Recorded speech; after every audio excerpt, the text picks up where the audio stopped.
Bueno, Roberto, muchas gracias por este tiempo. Un Estamos gusto, como siempre, María Noel.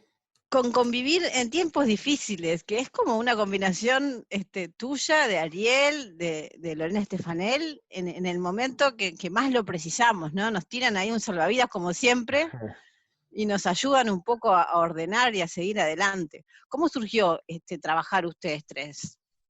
Y bueno, a ver, surgió un poco de la necesidad de entender lo que estaba pasando y de ayudar a entender a los otros las cosas por las que estaban atravesando, las situaciones.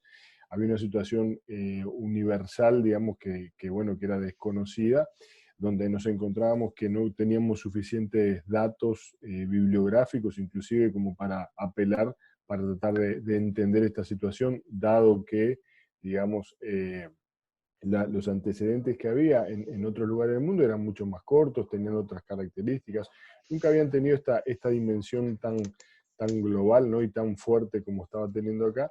Entonces, bueno, lo que hicimos fue primero tratar de apelar a esos conocimientos, luego empezar a ver qué era lo que surgía de la clínica, ¿no? Lo que era lo que veíamos, y empezamos de alguna forma todos, bueno, como a escribir algunas cosas que se nos iban ocurriendo, íbamos pensando, íbamos delineando, y así es que un poco empieza, digamos, la idea de empezar a juntar eso, empezar a pensar. Paralelamente, con Ariel en particular veníamos ya diseñando una encuesta para justamente, lo otro era tener datos sobre lo que estaba sucediendo, es decir, no solo relevamiento bibliográfico, poder entender a partir de las experiencias de los otros o a partir de lo que escuchamos en la clínica, sino también empezar a tener datos sobre, bueno, cuál era la realidad que teníamos hoy en nuestro país, cómo estaban viviendo las distintas familias esta situación de confinamiento.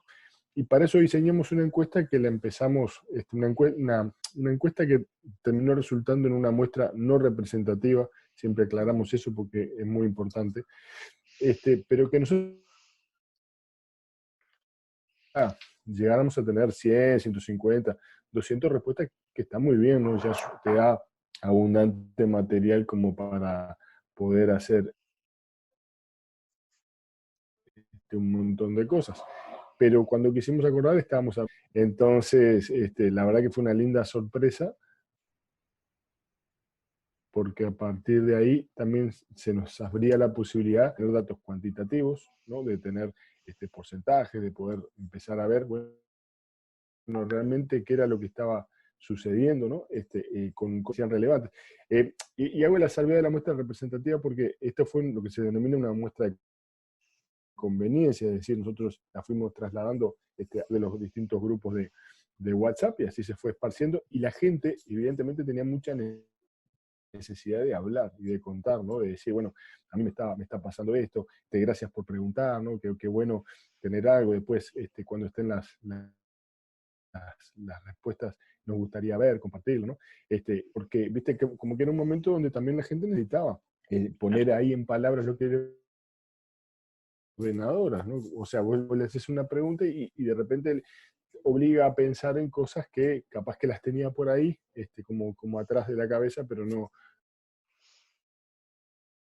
no llegaba todavía a eso, de ese relevamiento bibliográfico, de lo que estamos observando en la clínica, más todos estos datos, empezó más, digamos, otra evidencia que nos parecía muy importante, se empezaron a juntar. Y bueno, y primero como que era, apuntamos a algo chiquito y después un poco nos envalentonamos y bueno, le fuimos agarrando el gusto.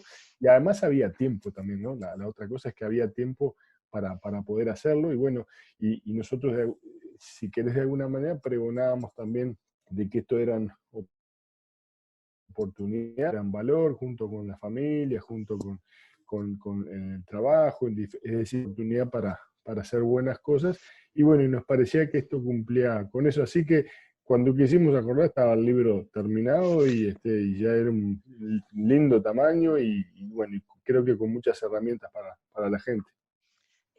Si bien hay conceptos que están ordenados, yo creo que básicamente son los mismos. O sea, cuando hablamos de escucharnos, cuando hablamos de autorregularnos, cuando hablamos del malestar, la tristeza y el enojo que generan las crisis, está exacerbado por esta crisis, pero lo que ronda, lo que hay detrás es más o menos los mismos conceptos que ustedes vienen manejando hace años, ¿no?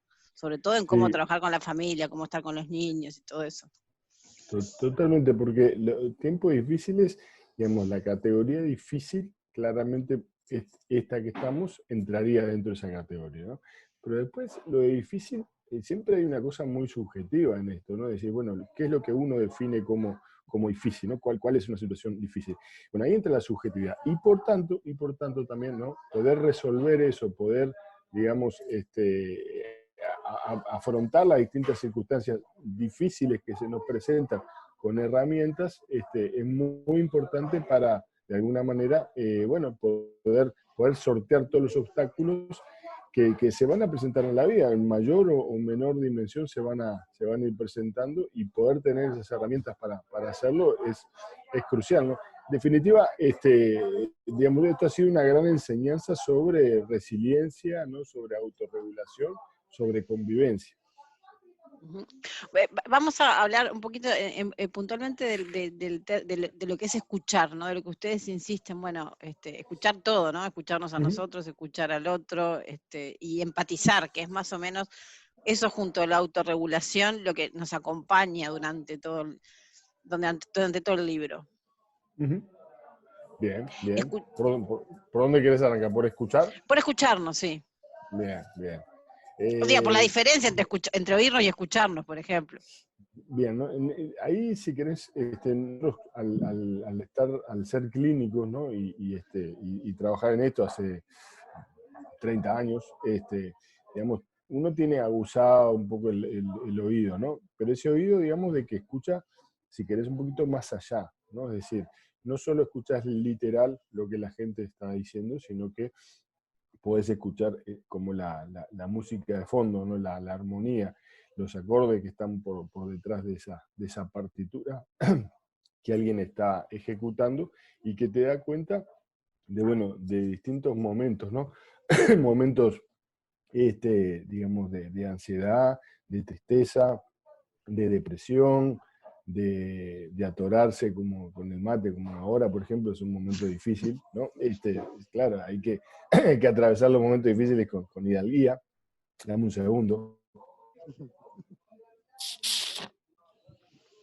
Entonces, digamos, escuchar es eso, ¿no? Es como poder, digamos, darle más sentido a lo que el otro dice, leer también lo que no dice, ¿no? Poder escuchar aquello que no dice, que a veces, muchas veces, a veces no, muchas veces es lo más importante, ¿no? Es decir, uno escucha a alguien que está diciendo determinada cosa, pero te das cuenta que hay algo que no está diciendo, no pudiendo o no queriendo decir, que en realidad es lo más importante de todo, ¿no?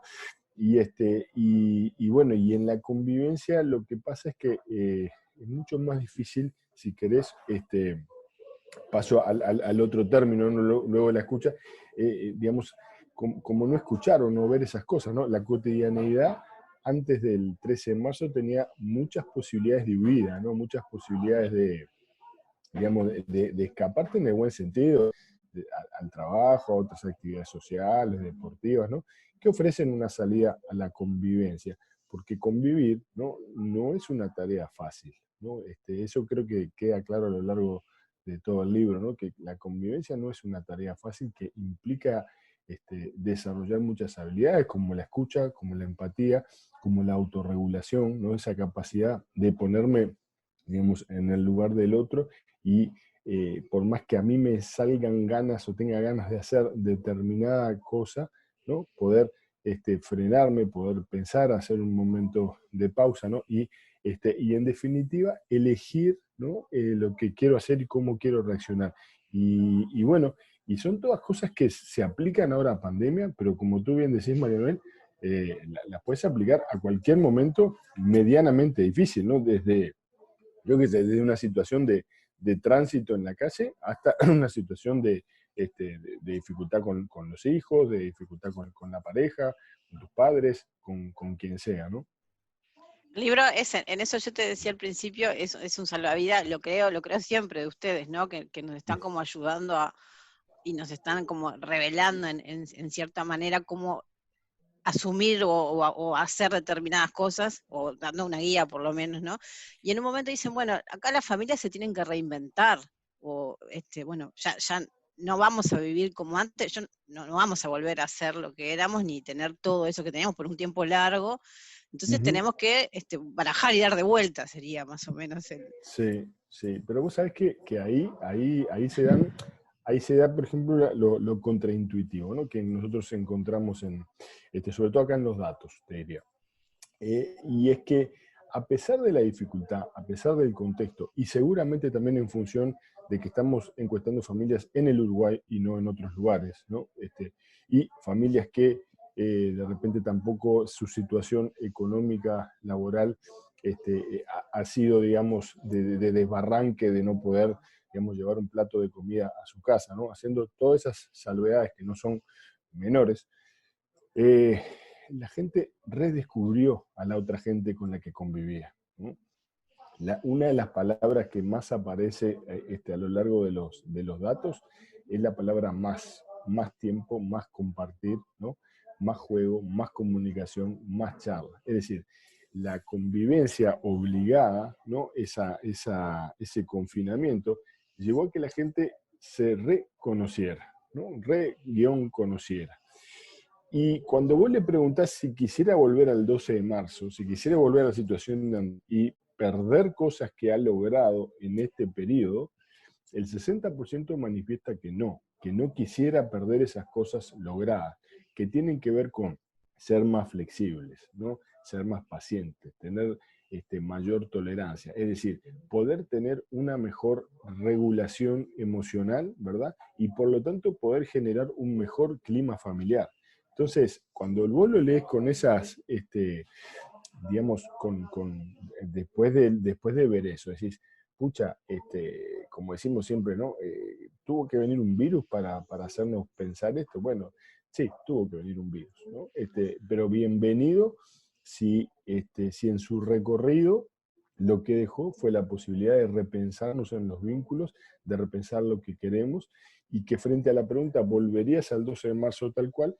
Más de la mitad te diga, no, yo hay muchas cosas buenas que descubrí acá, de hábitos, de costumbres, de actividades, de compartir, ¿no? Que no quisiera perderlas, ¿no? O sea, quizás deje de lado otras cosas y no eso. Entonces, como más allá de un lugar trillado, más allá de un lugar común, que puede ser que las crisis son oportunidades, acá la gente nos está diciendo eso, ¿no? Nos está diciendo que fueron oportunidades que aprovecharon, que le sacaron el jugo, que redescubrieron, ¿verdad? Y que los está pertrechando de nuevas herramientas para cuando volvamos a una suerte de nueva normalidad en la cual estamos en ese camino, ¿verdad? Todo eso aprendido lo puedan utilizar. Lorena también comenta, bueno, que tuvimos que reconstruir nuestras casas, ¿no? Nuestras casas para hacerlas Sí, vivibles. claro. Ella pone el ejemplo de muebles que tenía antiguos que no, en la entrevista, en la parte de la entrevista con Cecilia Ujú. Bonino, muebles Sí, que sí. le parecía que estaban buenos comprar, que después resulta que la casa no es el lugar para estar tanto tiempo, ¿no? Entonces también tuvimos que diferenciar los espacios de trabajo, separar a los niños que están en Zoom. Ahora hablamos puntualmente de eso, pero también hubo que hacer el hogar, ¿no? Con todo lo que eso significa. Exacto, exacto. Sí, sí. Y sobre todo, digamos, la posibilidad, y está en el libro, de generar esos espacios, digamos, de alguna forma como privados, íntimos, ¿no? Ya sea para trabajar como para también poder salirse un momento de esa convivencia permanente, ¿no? Porque, digamos, si bien esto es como la contraparte de lo que decía anteriormente, es decir, si bien podemos redescubrirnos en eso y podemos encontrar que hay un montón de cosas buenísimas y saludables y de punto de vista afectivo que muy nutrientes, también es cierto que la gente extrañaba muchísimo, ¿no? El poder salir, el poder estar con otros amigos, el poder estar con otros familiares, el poder hacer otras actividades, es decir, tener un tiempo de esos que se dicen un tiempo como para mí, ¿no? Entonces, poder generar simbólicamente esos espacios dentro de la casa, ¿no? Poder generar esa suerte de campana, ¿no? Aislante, es una manera también, ¿verdad?, de una suerte de autorregulación y de entender que eso es muy necesario para luego volver con alegría a esa vivencia, ¿no? Es decir, yo necesito ese espacio como para recargar energías, ¿no? Que es es casi, yo te diría como bien inversamente proporcional a lo que hace un bebé, ¿no? Cuando explora, cuando es chiquitito, que básicamente está con la mamá y sale a explorar el mundo y luego vuelve, ¿no? Al rezago, como ahí al regazo perdón, como tomando, viste, cargando las baterías, ¿no? Y como pudiendo agarrar energía y luego vuelve a salir a explorar y luego vuelve. Bueno, esto sería justamente lo contrario, es decir, poder salir al mundo, ¿verdad? Para recargar energías, desconectarnos, extrañar, separarnos y luego volver y reencontrarnos. Eso es lo que normalmente hace la cotidianidad normal, es decir, uno sale al liceo, al trabajo, a la escuela, en fin, a una actividad deportiva, lo que sea social, ¿verdad? Cuando eso falla, hay que crearlo, ¿no? Y ahí está de vuelta, ¿no? La capacidad que tienen las distintas familias para poder generar esos espacios, que pueden ser simbólicos, ¿no? Nosotros también en el libro hablamos de, bueno, pueden ser espacios de meditación, de encuentro con uno mismo, donde no necesitas salir técnicamente, ¿no? Sino que lo que necesitas es esa desconexión que te permite luego reconectar con alegría y con ganas de estar con. Tanto vos, Roberto, como Ariel, hace años que vienen pensando en la educación, ¿no? En la educación, en el futuro de la educación, en la forma de educar, bueno, en las pantallas, en tu caso, que siempre te consultan por la, por la edad del celular, que ahora bajó de vuelta, supongo. Sí, sí, sí. Pero, pero bueno, acá hubo un cambio fundamental, que es el de la educación, el de los niños y el del Uh-huh. Zoom. Y Sí. después, ustedes mencionan también las tareas, o sea, los deberes y la evaluación, ¿no? Es como que, Uh-huh. que hay un montón de elementos que se ponen de vuelta a conversar con respecto a qué va a pasar o de qué manera van a ser educados los niños, ¿no? Exacto, exacto. Lo que pasa es que digamos, la pandemia develó, ¿no? Yo siempre he usado desde el comienzo un par de verbos que a mí son los que me han resultado más para pensar esto y lo hemos compartido ahí en el libro, ¿no? Que es develar y desnudar. Es decir, la pandemia develó y desnudó un montón de debilidades, de falencias, también fortalezas y virtudes, ¿no? Entonces, el asunto es, a partir de esto, empezar a ver casi a lo principito, ¿no? ¿Qué es lo esencial? ¿No? ¿Qué es lo verdaderamente esencial? ¿Cuánto tiempo de todo lo que hacemos, cuántas actividades de todas las que hacemos, cuántas evaluaciones de todas las que hacemos? Y así podría seguir con un sinnúmero de un listado importante de cosas que hacemos en la educación. Yo siempre he trabajado en la educación, hace 30 años que trabajo en la educación. De hecho, esta entrevista en este momento es en el marco del ámbito educativo. Escucharán algún ruido, algún profe, algún alumno por ahí que puede pasar. Bueno, y conozco de primera mano eso, ¿no? Y en tiempo de pandemia también particularmente pude trabajar con datos, ¿verdad? A ver cómo los docentes, las familias y los chiquilines estaban también atravesando esta situación. Entonces, lo que, dicho esto, y volviendo a estos dos verbos, ¿no? Como, digamos, lo importante va a ser, a partir de esto, bueno, ¿qué escuela podemos construir tomando lo mejor de ambos mundos, ¿no? Lo virtual y lo material, ¿verdad? Para sobre todo poner el énfasis, ¿verdad? En esas capacidades de crecimiento y de aprendizaje de los alumnos que pasan a veces por muy distintos carriles y por muy distintas necesidades.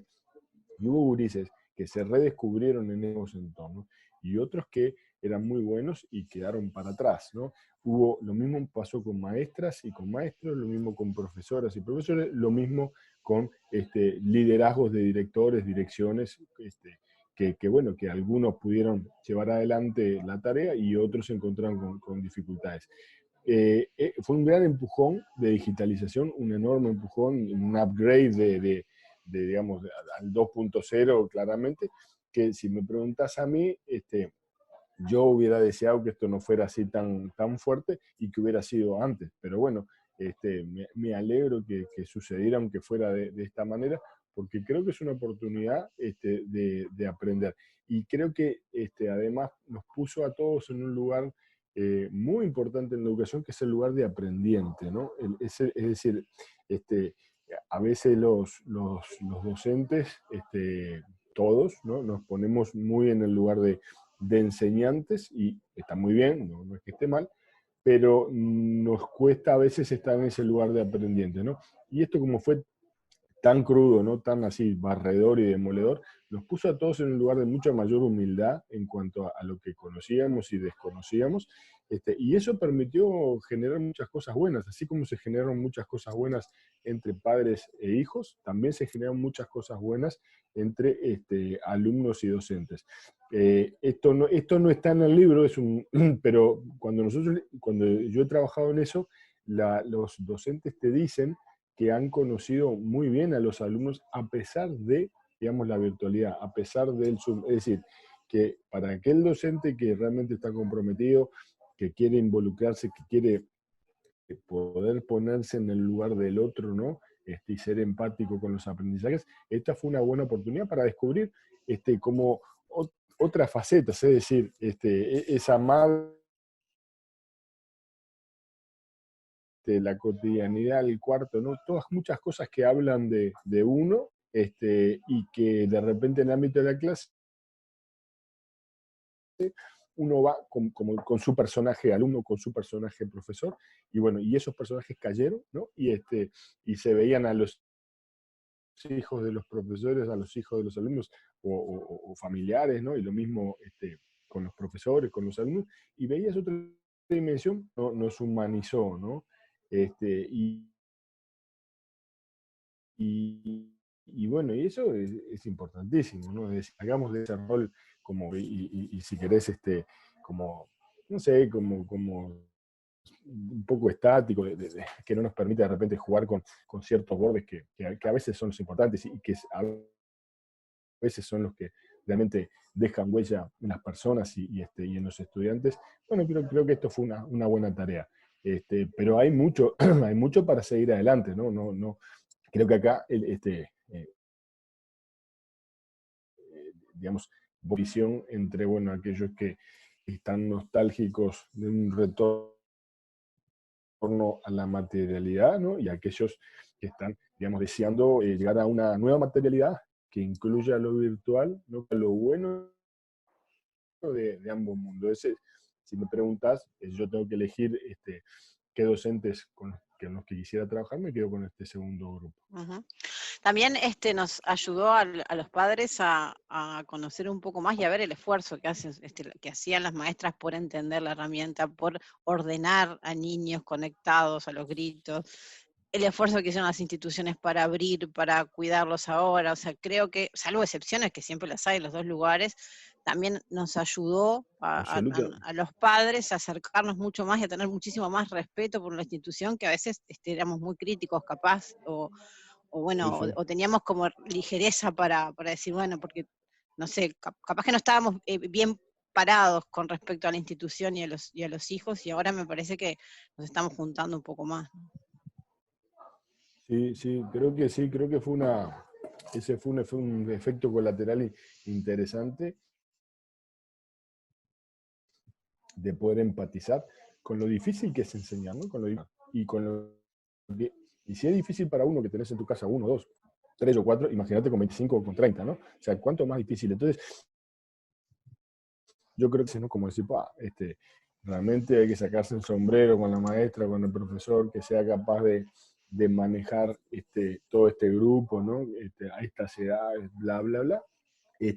Y también creo que de repente en ese sentido no se valoró lo suficiente, aún así, dicho esto, no se valoró lo suficiente el esfuerzo que tuvieron que hacer muchísimos docentes para además teletrabajar, atender a sus alumnos, darle seguimiento, ayudar a sus propios hijos en edad escolar, que también ahí tenían que hacer como de maestra en la casa y de repente también acompasar los ritmos de la casa, ¿no?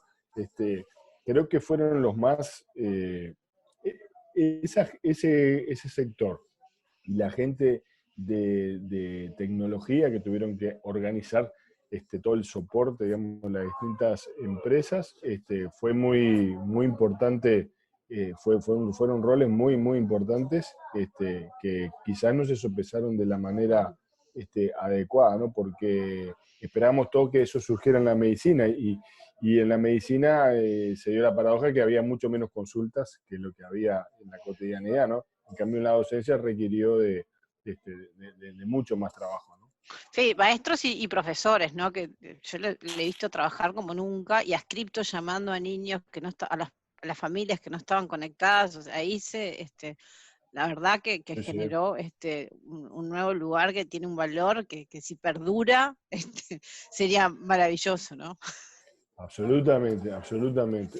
Todo, por eso digo, todo, yo creo que fueron, ya te digo, yo incluyo esos dos sectores, ¿no? La gente de IT que tuvo que organizar todo, el universo, o sea, que era material, organizarlo a lo virtual, y la gente de la docencia que desde todos niveles, ¿no? Desde inicial, primaria, secundaria y universidad también, que tuvieron que reorganizar todos sus cursos obligados, ¿no? Y lo hicieron. Fue un esfuerzo muy grande.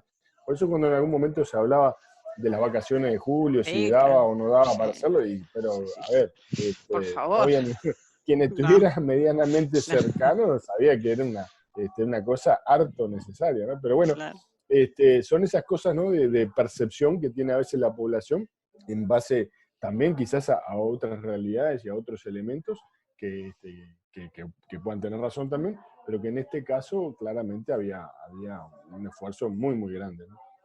Roberto, tu próximo libro y el de Ariel, juntos, separados, es la educación que tendríamos que tener, ¿no? Estoy segura, espero poder leerlo. Se nos Vamos termina a el tiempo. ver. Te agradezco muchísimo No, charlar contigo un gusto. siempre y leerte y leerlos a ustedes siempre es bueno, así que gracias. Muchas gracias, Manuel. Un abrazo grande para ti y para toda la gente que lo sigue.